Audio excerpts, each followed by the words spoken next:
From the East and the West, you've heard others, but now you've tuned into the best. This is a Prime Wave Media production.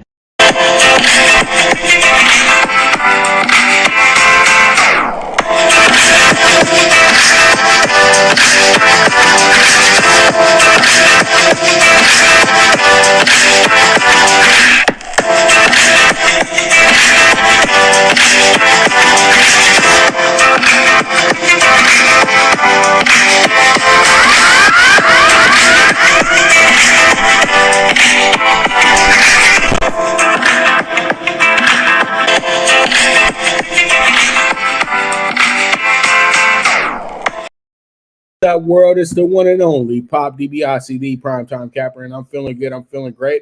I hope you're feeling the same. And it is time for the premier sports betting show, the Primetime Angles. And boy, oh boy, what can I say? What more can I say?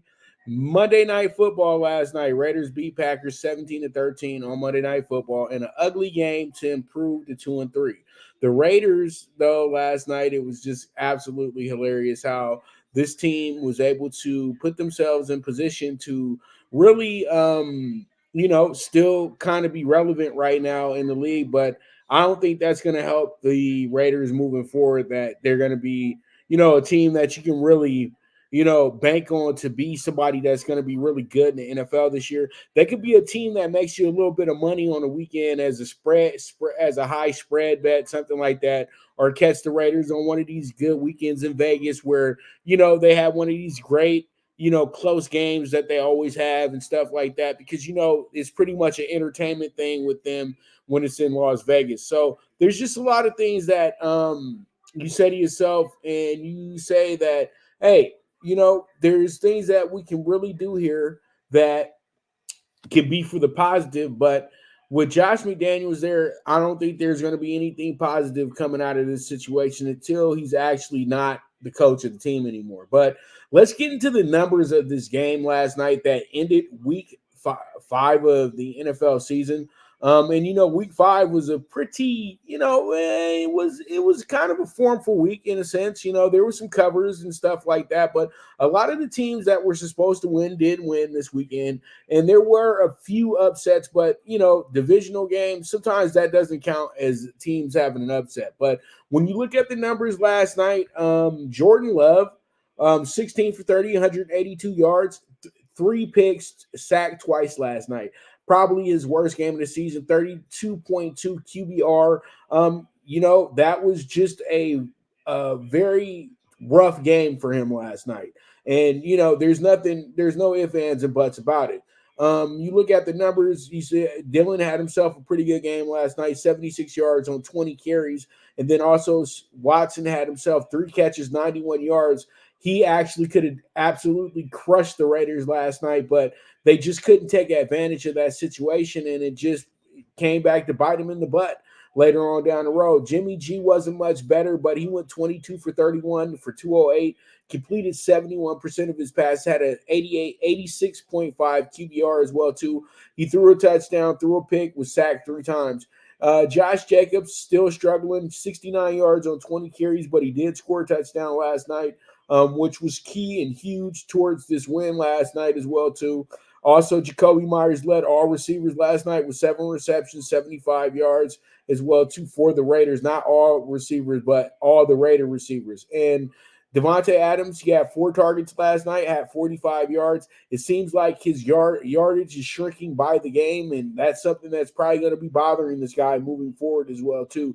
And Max Crosby got in on the action last night with a nice sack as well, too. So it was a very, very close game throughout, and it wound up coming down to who was able to close the game, and that wound up being the Raiders who closed the game out in a significant fashion. And, Green Bay just couldn't get anything going in the late stages of the game, and they wound up getting stalled out at the Raiders 35 last night because Jordan Love threw an interception with 51 seconds left to go in the game, and that was about it. But Josh Jacobs does score the go-ahead touchdown to get the Raiders this win. When you break down the stats of this game, Straight up, you have the Raiders winning the first down battle. They won the third down battle as well too. Both teams were 100% on fourth down. The Packers had more yards, 285 to 279 last night. The Raiders had 183 in the air after sacks, and then also you had 110 on the ground for the Packers. When it came down to running plays, the Raiders ran 64 to the Packers 57 last night. And then when it came down to time of possession, the Raiders were on the field 32-34, while the Packers were on the field for 27-26.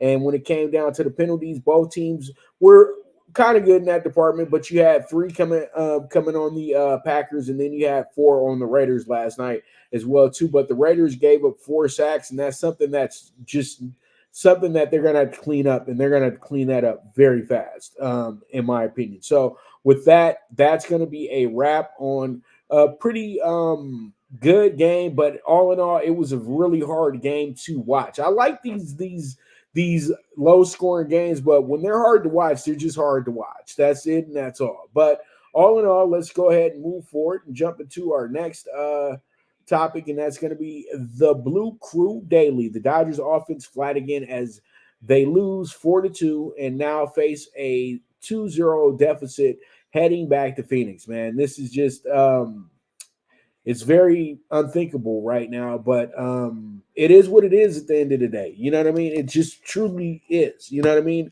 And there's nothing that you can really do about it. It's baseball. It happens. You know what I mean? And pretty much with that, you know, the Dodgers have to it's not even that they have to understand. They know that if they don't win, the season's over. It's simple. They win, the season continues. It's not hard. It's not going to be, you can't put any pressure on yourself. You've been in this situation in elimination games before, okay? You're a team that played some of the best baseball throughout the whole season. And literally, we're getting to the end, and it's almost the same movie that Dodger fans have been going through for the last 50 years, 60 years. Damn, ever since Brooklyn. You know what I mean? Like, literally, the Dodgers' whole just history is losing. And it's not losing like where they're like teams like the Royals and the A's and the Rockies losing 100 games a year, you know, multiple times, you know, throughout time. No, the Dodgers are different. They're the worst type of loser where you can get all the way to the biggest game, but you always figure out a way to lay down. And that's where the Dodgers really get everybody in LA so just to the point where they don't care no more.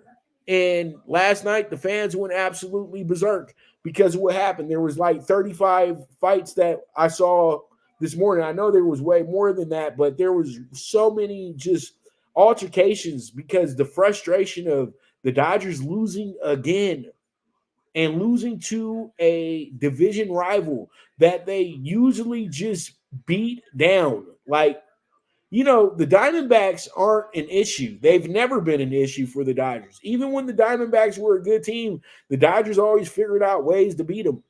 Now the Dodgers are sitting here, lost the first 2 games, but you have a hot team in the Diamondbacks. The Diamondbacks won 2 games in Milwaukee. They come to LA. They won 2 games here, hot hitting, just coming into the playoffs in general because they had to really fight to get into the playoffs. The Dodgers got to chill for 2 weeks, but they still tried to act like a team that had to get into the playoffs. But a few days off should not really be a factor in the way that your team is playing. This Dodger team knows how to score runs. They know how to pitch games. It's just everything kind of just went to ass this weekend. Let's keep it real. Saturday, there was pressure there. Dodgers came in there a little too cute, thinking that, you know what, Clay's going to take care of business. He'll eat up the Diamondbacks. It didn't work out like that. Bobby Miller came into the game last night, starter. Everybody's excited. He's the young pitcher. Everybody's into it. But the problem is that he's a rookie. And so what happens the first at bat? He walks the guy. Now we're overthinking. And we overthought ourselves into loading up the bases. And then what happens is we give up 3 runs. So our confidence is gone down.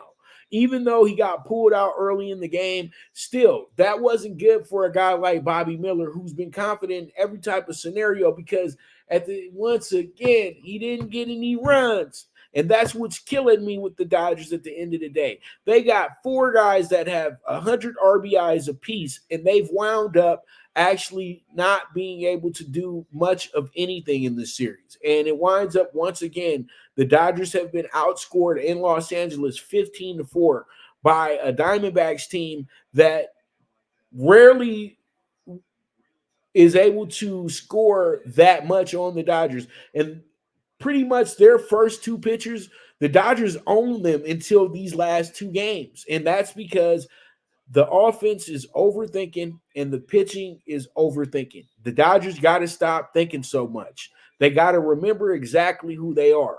Now, I know right now this sounds crazy, but it's not.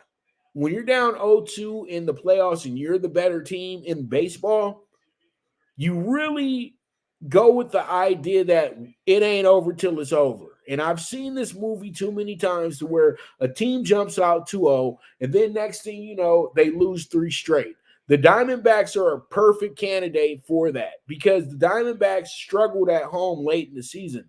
They were really good on the road. And that's what I'm kind of seeing here with the Diamondbacks is that they took the momentum of making the playoffs, having to fight for the playoffs the final 2 weeks of the season, and then they get into the games with the Brewers. The Brewers come in there kind of lackadaisical, kind of coasting a little bit, autopilot. They get beat. Dodgers come in here coasting a little bit, autopilot. They get beat. But last night the Dodgers were really fighting. It's just they could not. They couldn't get the gimmies last night. But I feel going to Arizona, they'll have a new confidence to them that it's win or go home. And they'll finally have that in the back of their head because it's really happening.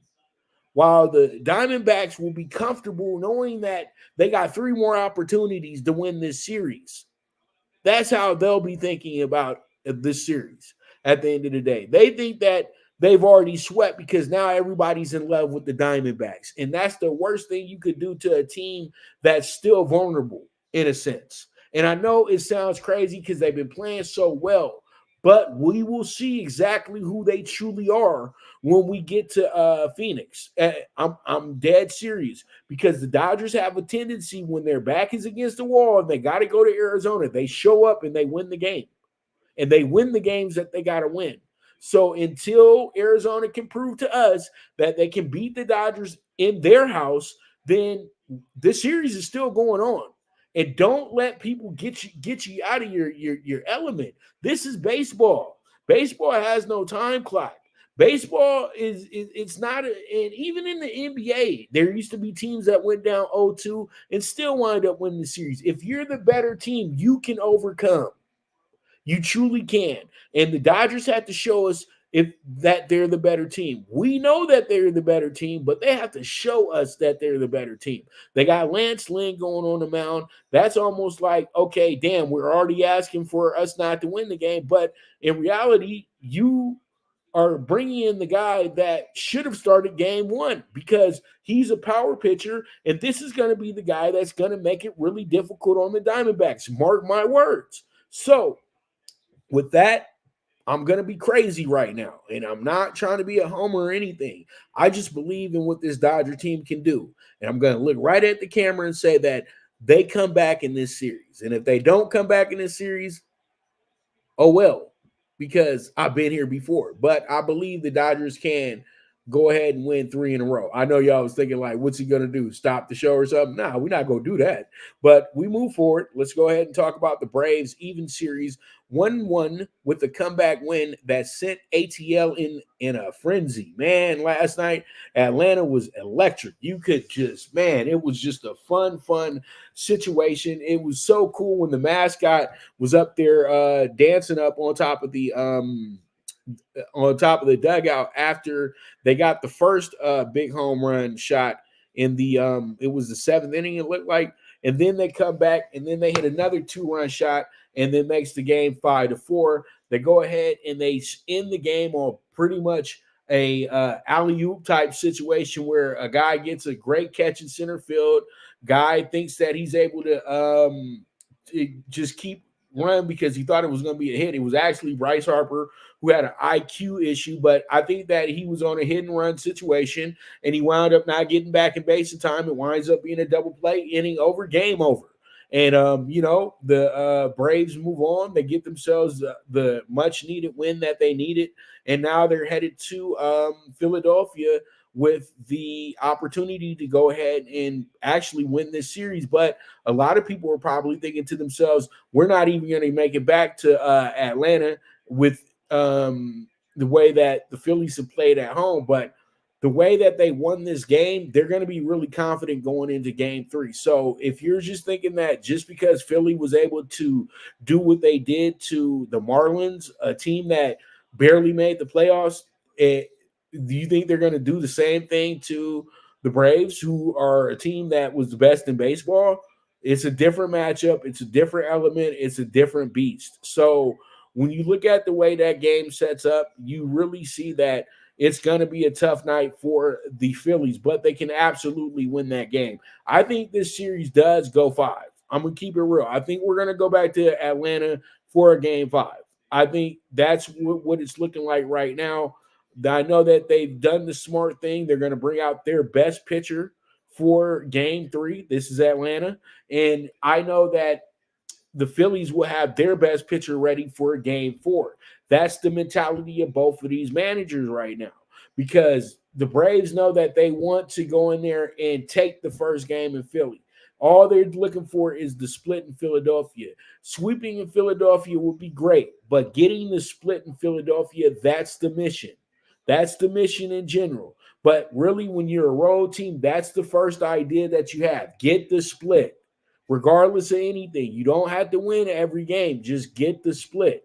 When you win both games or all the games on the road, that's a bonus. But when you get the split, that's the mission.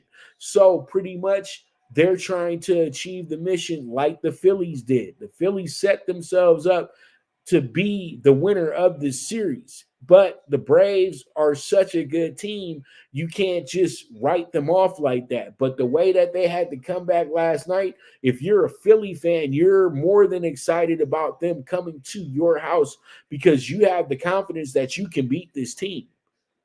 And you already did it before last year as well, too. So what it do? That's what the biggest thing is when it comes to this game right here. So I truly do feel this is probably going to wind up being the best series of the divisional series at the end of the day. And it would be pretty crazy if the Dodgers are able to get back into their series, force 5, this one goes 5, then the MLB offices will be ecstatic because that means that we didn't sweep ourselves into the championship series, that it was truly fought for. And fans will love that as well, too. That's why we get a little irritated about when we see teams go up 2-0 and just think, damn, they're going to sweep.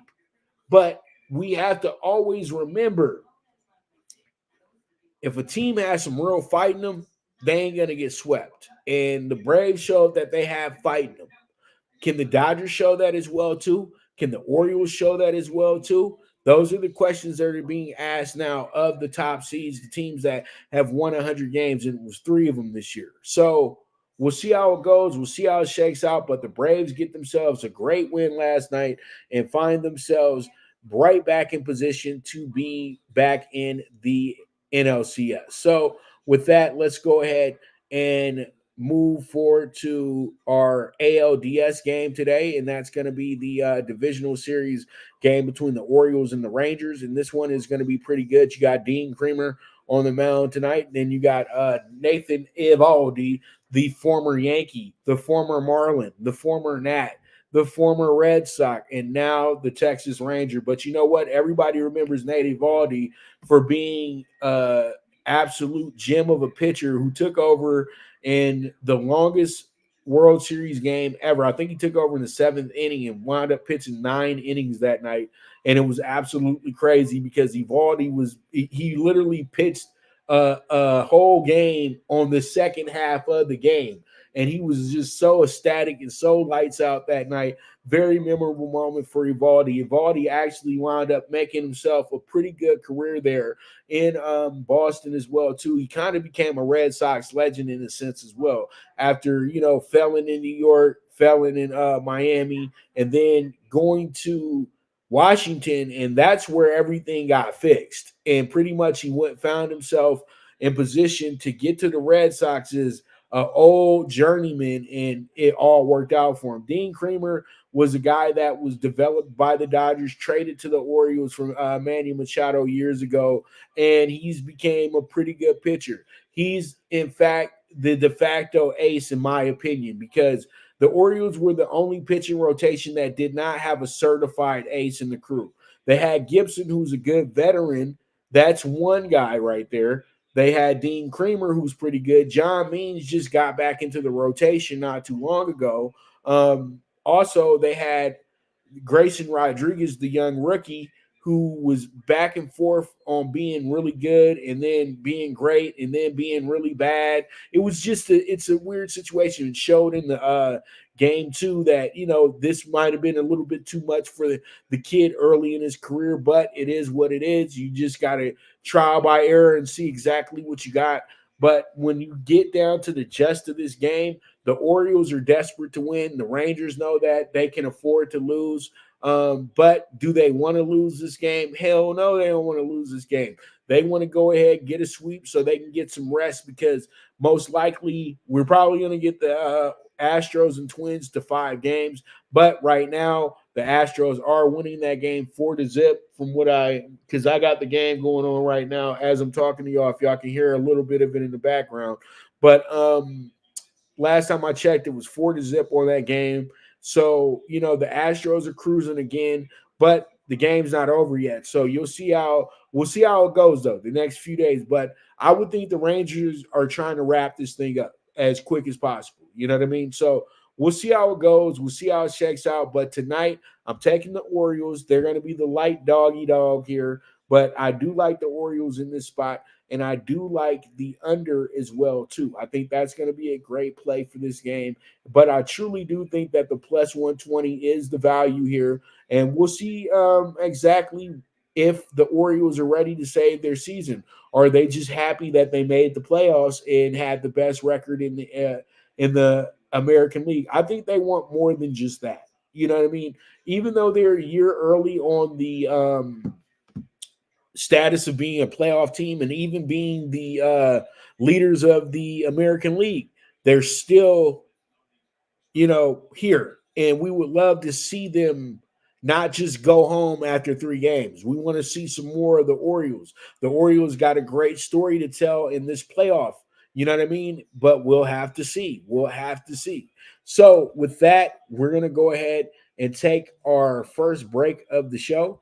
When I get back, we're going to go ahead and jump into the NBA, college football, and then we'll have talking tickets right after that. So you guys stay tuned. This is the Premier Sports Betting Show, the PrimeTime Angles, with the one and only Pop DiBiase, the PrimeTime Capsule. Good News Only Racing Club, led by the legendary Doug O'Neill, the trainer of 2 Kentucky Derby winners, and I'll have another in Nyquist. Also trained 2-time Breeders' Cup champ Golden Sense, who are just a part of a long list of thoroughbred champions trained by Doug O'Neill. The Good News Only Racing Club has a young core of horses to look out for in Dennis's Celery, Irish Heatwave, and Notre Dame, just to name a few. Win the day every day with the Good News Only Racing Club, a proud sponsor of the NFL Bet Exchange. From the East and the West, you've heard others, but now you've tuned into the best. This is a Prime Wave Media production.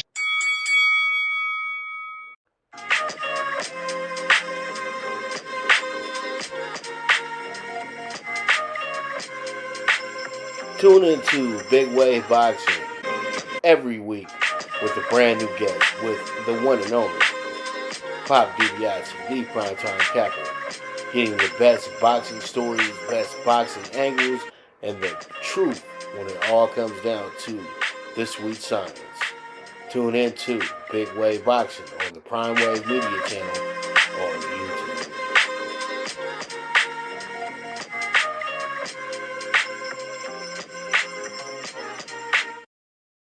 All right, here we are. It is time for us to get into our NBA preview today, and I know this one should be a good one. This is the Chicago Bulls day today. And Chicago, man, we're waiting on you, Chicago. We are waiting on you. You know what I mean? This city has been sitting, waiting on this team to be them dudes again for the last now 25 years. It's been 25 years since Michael Jordan and crew lifted up that trophy in Utah and won their sixth championship in what was it, 8 years. So now, they haven't even sniffed that type of moment. And since then, they haven't even sniffed the final. I think they got to a conference final maybe once in that time. But the Bulls have done their absolute best to try to put together teams that will be marketable, and also, elite, but it just hasn't worked. You got Zach LaVine, a guy that I think they possibly overspent 4 years ago when they got him from Minnesota. Also, you got very good players in Kobe White, who winds up being a bench guy because you bring in another point guard. I just feel like the Bulls have really messed up in the draft over the years. They haven't drafted the significant player that's going to put them over the top. They haven't drafted anybody that's going to be the face of their franchise. That's what the biggest problem is with the Bulls. They haven't been able to do that since Michael Jordan. Let's keep it real. They haven't been able to find a guy that's going to be able to really lead that team since Michael Jordan. Yes, I know they had Derrick Rose, and Derrick Rose was really, really great. He was really, really good. But you got to understand, Derrick Rose had a good room of veterans with him as well, too. And he always had it to where people question, was he the best player on the team? Because he had Jimmy Butler running with him as well, too, young Jimmy Butler. And a lot of people were very high on Jimmy Butler. And Jimmy Butler is the one that's still here, while Derrick Rose has bounced around the NBA because of his injury issues. And that's something that, he has no control of. And Derrick Rose is always going to be seen as a big what if. But for the 5 years we had him killing it the way he did, we're always going to be very, very fortunate that we had Derrick Rose as one of the better players in the NBA for that period in time, because he had a significant stretch that nobody will ever really forget. But that still didn't lead the Bulls to any championships. And in Chicago, championships matter. Winning a lot of games, that's great. But winning championships, that's where they remember you forever. Because in Chicago, winning championships is kind of rare in a sense, unless you're the Blackhawks. And the Blackhawks, they get a lot of love because they put together winning situations. The Bears get a lot of love because they're pretty much the oldest sports team in Chicago, but they are the biggest misery in Chicago. And then you have the Cubs and the White Sox. The Cubs will always be beloved. They're a tourist team, North Side. There's a lot of things that you can do. They're the essence of what Chicago is. And then you look at South Side, where the White Sox are. That's everything Chicago tries to avoid. And so they're both set up pretty perfectly. But then you got the Bulls. The Bulls are a team that pretty much has themselves in a situation where they can do whatever they want, but they got to step it up. That's the whole thing. And pretty much with that, at the end of the day, it's just something that's very, something that gets you a little impatient, because they have a team that should be able to compete at the highest level. Everybody's in place for that team, and pretty much they need to step it up. Zach LaVine needs to be much better this year. He has to be healthier. DeMar DeRozan is a guy that I really feel like if they're not winning games immediately this year, or they know that they're not going to be a great team when it comes to the playoffs, let them go and let them get some, because right now DeMar DeRozan can yield you some pretty good picks. If there's a team that's chasing a ring or something of that nature, they'll give up those first-round picks for DeMar DeRozan in January, okay? I'm just saying, if the Bulls aren't going to step up and be one of the top teams in the Eastern Conference, don't hold up DeMar DeRozan's career. That's all I'm saying at the end of the day. And pretty much the Bulls are in position to be one of the better teams in the NBA this year if they can go ahead and just play as a total unit. And I think with the addition of a guy like Pat Beverly, and you still got Caruso there as well too. They're one of the rare teams in the NBA that can say that they still have the same core that they've had the last 2 or 3 years, and that's something that's very important moving forward. And I noticed this when I've been watching a lot of 80s and 90s games. Reason why we loved some of these teams and loved some of these players that don't really get mentioned much today because they're never going to be in the Hall of Fame. It's because they played for those teams for decades. They didn't play for those teams for a hot 1 or 2 years or a quick 3 months. They played for these teams for 5, 6, 7 years before they were traded and before they were released and all this other stuff that happens. The Bulls are really trying to build a core unit, and that's something that I recognize. And I say they can be one of the better teams in the NBA if they can stay healthy this year and if they can stay focused. That's the biggest thing with this team. They got a good coach in Billy Donovan. They got a good fan base. They got a great fan base. Let me take that back. Great fan base in Chicago. And so if this team just wins a little bit, they can get the city behind them on that, because the city is begging for a winner right now. And the Bulls are really the team that has next up to be the leaders of the city in Chicago at this moment, because they have a fun bunch. They have guys that love the game of basketball. They don't have Michael Jordan walking through that door, but they can be a team that is fun to watch and finds themselves in position to be a team that can chase something real in the Eastern Conference playoffs. I've said this before. The Eastern Conference has I'm gonna add in Miami because I feel like I've been disrespecting Miami, and I'm sorry for that. But I'm gonna add in Miami and say Boston, Milwaukee, Philadelphia. Those 4 teams are set in what they're doing. 5 through 8, you don't know who the hell that's going to be. The Cavs think they got a seat at the table. Who else thinks they have a seat at the table? Brooklyn thinks they have a seat at the table because those teams have been consistent the last few years. But the Bulls, if they put it all together, they can be better than the Cavs, and they can be better than the Nets. And that's something that we can all pretty much agree upon, that if they can stay healthy, the Bulls should be right in the mix for that 5th seed. They should be right in the mix for that, or the 4th seed, because you never know how Miami's going to get. Miami just has to get in the playoffs. But the top 3, I think that's who the top 3 is actually going to be. I don't know who the number 1 is going to be out the group, but that's who the top 3 is going to be, in my opinion. So with that, that's going to be a wrap on the Bulls.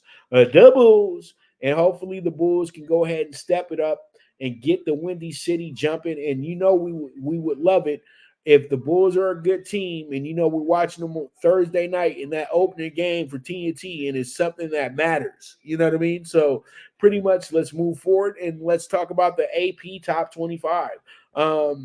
This week we don't really have much of a change, but we do have teams that do have to exit out because they lost.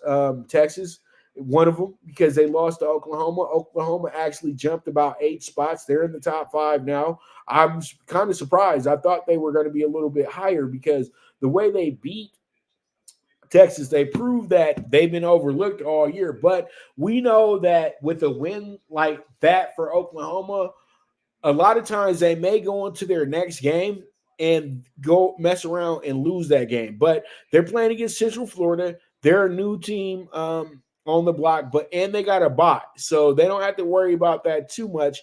But the new AP Top 25 is looking like this. Georgia's still number 1. Michigan is number 2 still. We're going to talk about them right after this as well, too. And we have Ohio State, who's number 3 in the nation right now. You have Florida State, who sticks around in the top 5. They're number 4 right now. You have Oklahoma, I just said, number 5. They got the week off. You got Penn State, who's number 6 in the nation. They actually got a over game when they come back off their bye. They're playing against UMass. Washington's the number 7 team in the nation, and a lot of people feel like Washington should be a little bit higher Let's keep it real because Washington has been able to really, really bake teams, and they'll be back this week against Oregon in their biggest game of the season. And that pretty much says if they can beat Oregon, they'll probably jump into the top four. Let's keep it real. If they can beat Oregon, they'll jump into the top four. You got Texas, who's number 9 in the nation because they just lost to Oklahoma, and they actually are a spot ahead of USC, who goes from number 4 to number 5 to number 6 to number 8. Now they're at number 10 because they've been that lousy in their last few games. They won the games, but they didn't win the games like a top 10 team or a top 5 team. They won the game like a team that's ranked number 22 in the nation. Okay, and you're just not doing the right thing if you keep rewarding USC for barely winning. So they're at number 10 right now. Alabama finds himself for the second week in a row outside of the top 10 at number 11. North Carolina moves up a couple steps. They're at number 12 now. Ole Miss moves up a little bit as well, too. They're at number 13. Louisville's an undefeated team. They jumped 11 spots to number 14 after beating Notre Dame on Saturday. Oregon State, they find themselves at number 15. Number 16 right now is Utah, but we understand why. We know Utah should be a little bit higher up on the food chain, but they don't have their quarterback right now. Duke, number 17 in the nation. It's funny, Duke is still sticking around here as number 17, but they're representing the ACC, and they're one of the better teams in the ACC, so they're not going to dismiss them. So that's why you see them in this top group, because you don't have a lot of ACC teams in the top 25 this year. It's just, it is what it is. UCLA is back in the top 25. They jumped all the way to number 18 after beating Washington State at the Rose Bowl last week. Then you have Tennessee, who's number 19 at this point. Washington State is tied for number 19, but I would say that they're number 20 in the nation right now. But they have them tied for 19th with Tennessee. But I'm going to make them 20 years. So that's where you have them at. Then you got Notre Dame falling all the way to number 21 after losing to Louisville, and LSU after a kind of a stinky performance. They won, but they moved down even further, and now they're sitting at number 22 in the nation. And then you have Kansas, who is not the top 25 yet after losing to Texas a few weeks ago. They find themselves at number 23, and that's pretty good for a Kansas team that is rarely out of the basement of the Big 12. Then you have Kentucky, who lost last week to Georgia. They're at number 24 now. They really didn't go anywhere. And then Miami, who lost a game in the final seconds, did not get booted out the top 25. They saw the way that they lost, and the way that they lost, you really can't put them out of the top 25. And Miami has a big game this week with North Carolina, so it looks better with both teams being ranked, because the possibility of the upset is coming from Miami against North Carolina. So pretty much with that, that's going to be a wrap on the top 25. And I feel like we're going to have to probably get this thing corrected very, very soon. And I say this because this team right here is absolutely playing lights out. And I pose the question to you: is Michigan the best team in the nation? Well, everything says they're close. Their defense right now, let's keep it real, they're playing much better than Georgia's defense. Offensive wise, they got a little bit of a little bit of junk in the trunk, but they got a good physical offense that really, really takes care of their business. Their offensive line is by far the best in the nation. Their defensive line is one of the most physical in the nation. And then they got themselves two of the best running backs in the nation as well, too. And then they got some really athletic wide receivers, and that quarterback of theirs will be playing on Sunday. So they have a team. They have a full unit. They have every special team, every defensive unit, offensive unit, all clicking on all cylinders, man. And they're all playing as one right now. And Michigan is tough. I say they're the best team in the nation right now because pound for pound, they're probably playing against teams that really are physical and very, very nasty, and they try to hurt each other in the Big Ten. You know what I mean? I know they try to hurt each other in the SEC, but it'd be accidental in the SEC. In the Big Ten, they really know if you hurt one of the better players on the field, that's an advantage for your team. And that's the mentality that the Michigan Wolverines had to go against week in and week out. But at the end of the day, they're a confident bunch, and they've been able to keep their focus. Before, it was like they were trying too hard to impress the nation. Everybody was trying too hard to make Harbaugh the Messiah, but they didn't really see that Harbaugh was really building something really good there. Even though he got whooped by Ohio State, the first 7 times they went at it, it helped him. It molded him into a better coach. And this has put his team in position the same way the San Francisco 49ers were once he got them all the way elevated to being the team that he envisioned. And this is exactly what's happening at his at his alumni. And it's something really incredible to watch. And everybody keeps saying, is he headed back to the NFL? Is this going to be the year where Michigan takes it all and he leaves? I'm going to say this: as comfortable as he is at Michigan, and the fact that he didn't get more penalized for the issue that he had at the beginning of the season, that seen coaches a decade ago get fired and lose all credibility as coaches, that means that you're pretty much untouchable. And why would you want to leave that situation to go to the NFL, to where if you lose 3 in a row, you got all these armchair analysts saying that you need to be fired? No. And he knows he's going to make way more money coaching Michigan. Let's keep it real. He's going to make a ton more money coaching Michigan. And I think at the end of the day, the dollars mean the most to Mr. Harbaugh. So pretty much with that, that's just a good synopsis on what to expect moving forward. But Michigan right now has a big target on their back, and I truly do feel that Michigan is the best team in the nation, and they can go ahead and prove that in a few months, if they do make the Final Four, because they still got to get through Ohio State. But the advantage that they have this year over Ohio State, which used to not be an advantage, but now it is again, is Ohio State's coming to the Big House. And Ohio State in the Big House has had their woes. And we know last time they lost there, but they had won, 6 consecutive times there before that happened, or 7 consecutive times there. And that was probably a streak in itself.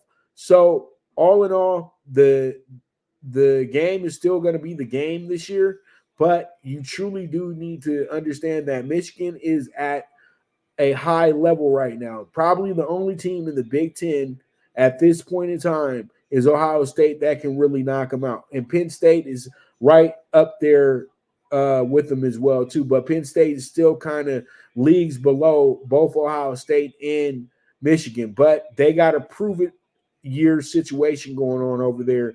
And I think that they can do some proving if everything falls in line the right way. So there it is. There it is. That's my little 2 cents on who I feel is the best team in the nation going into week 7 of college football. So with that, let's go ahead and switch topics real quick, and we're going to jump into the CFB game of the day, and that's going to be Liberty, who's 5-0, going against Jacksonville State, who's 5-1.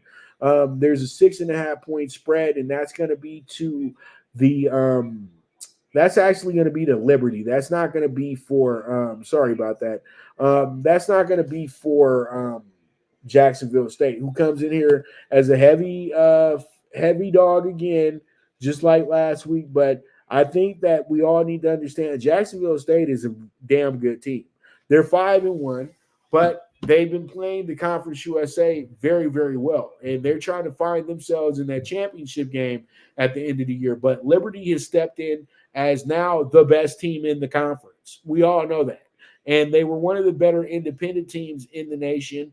And now they've walked into, playing that independent schedule for the last few years and coming to this conference, and they're ready for everything that's presented to them because they played a lot of teams from this conference as well too. And this is really a new conference at the end of the day as well, because there's so many new teams. I think there's probably about 6 teams left over from the real Conference USA. The one that we knew from 2 years ago. Most of those teams are now either in the Sun Belt or in the AAC.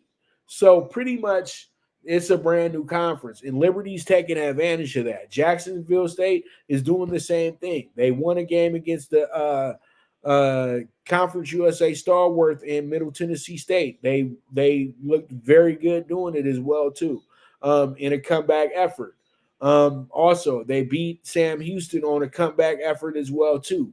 They are very dangerous in this game because they're coached by a guy who was coaching college football at the highest level. Rich Rod was the coach of West Virginia, Michigan, and Arizona. So him coaching Jacksonville State is the advantage in this spot. But Liberty is a team that has a great head coach as well too, and they've done a great job recruiting, and they've been one of the better offenses and better defenses in college football, and they've been absolutely able to crush teams. And Liberty has always been, it seems to be a problem, and it's awesome to see this team go from being a dynamite FCS school to now being a pretty damn good FBS school.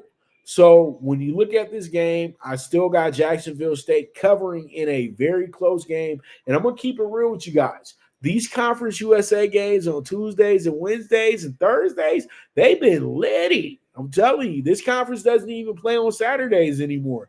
All their games have literally been during the weekend. Man, they are fun to watch, dude. I'm telling you, I was stuck on the Middle Tennessee Jacksonville State game last week. So that's why I feel like I got a good idea about this game being really good tonight. And that's why I'm taking Jacksonville State with the +7.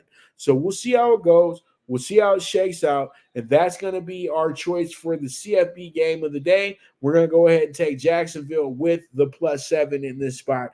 And there it is. There it is. So pretty much with that, we're going to go ahead and take a commercial break. And when I get back, we're going to jump into Talking Tickets. And I got some MLB plays for you, and I got the CFB bets for you as well too. So you guys stay tuned. This is the premier sports betting show, the PrimeTime Angles, with the one and only Pop DiBiase, the PrimeTime Capper. Now you and your friends can compete in the sport of kings and win big with Stable Duel. Get the app, pick your horses, and get in on the thrill of horse racing with daily games competing against other players. Bring home the glory and the cash, and move up the annual leaderboard while you leave your competition in the dust. Get in the game with Stable Duel. Play, race, win. Good News Only Racing Club, led by the legendary Doug O'Neill, the trainer of 2 Kentucky Derby winners and I'll Have Another and Nyquist. Also trained 2-time Breeders' Cup champ Golden Sense, who are just a part of a long list of thoroughbred champions trained by Doug O'Neill. The Good News Only Racing Club has a young core of horses to look out for in Dennis's Celery, Irish Heatwave, and Notre Dame, just to name a few. Win the day every day with the Good News Only Racing Club, a proud sponsor of the NFL Bet Exchange. All right, so here we are. Let's go ahead and jump into Talking Tickets. So don't go nowhere. I see the eyes up there. I see y'all watching. So stay your butt right there because I got Talking Tickets for you. You know this is your favorite part of the show. So up first, let's go ahead and talk about the Louisiana Tech, Middle Tennessee State bets. I like the over 54 in this game. I like Middle Tennessee State money line for the first half.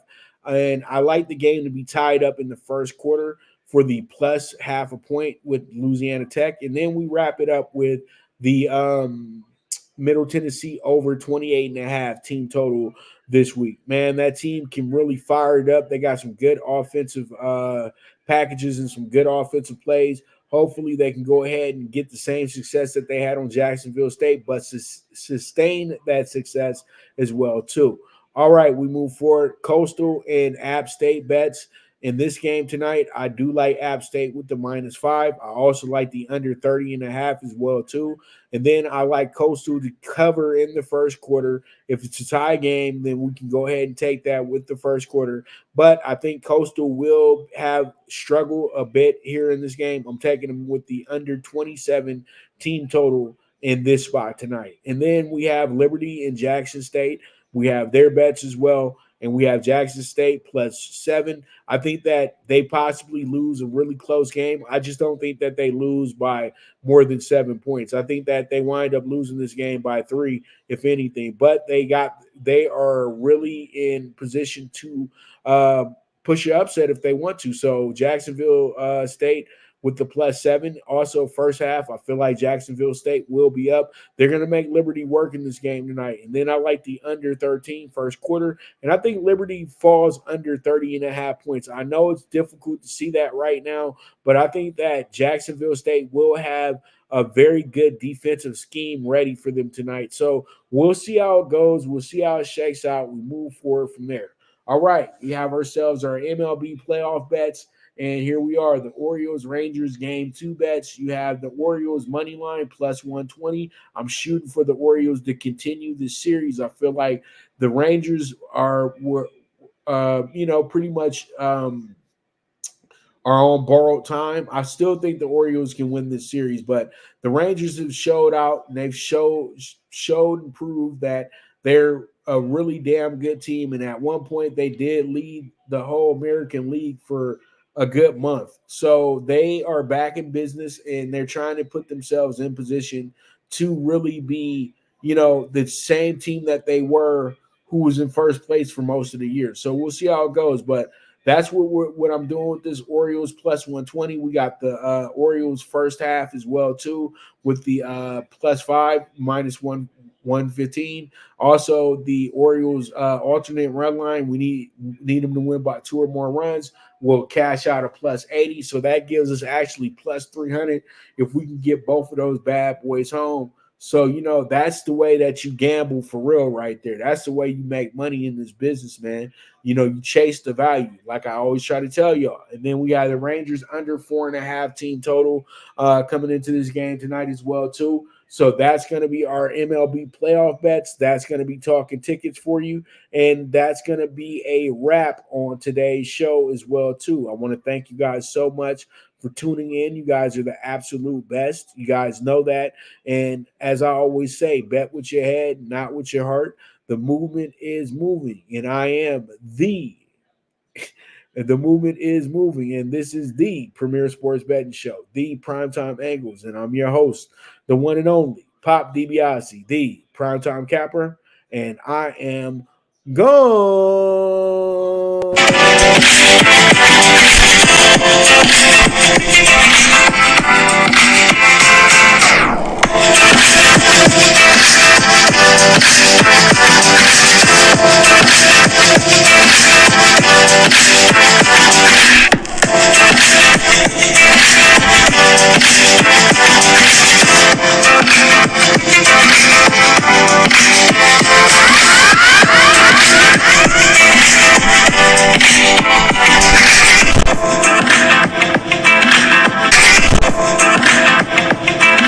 From the East and the West, you've heard others, but now you've tuned into the best. This is a Prime Wave Media production.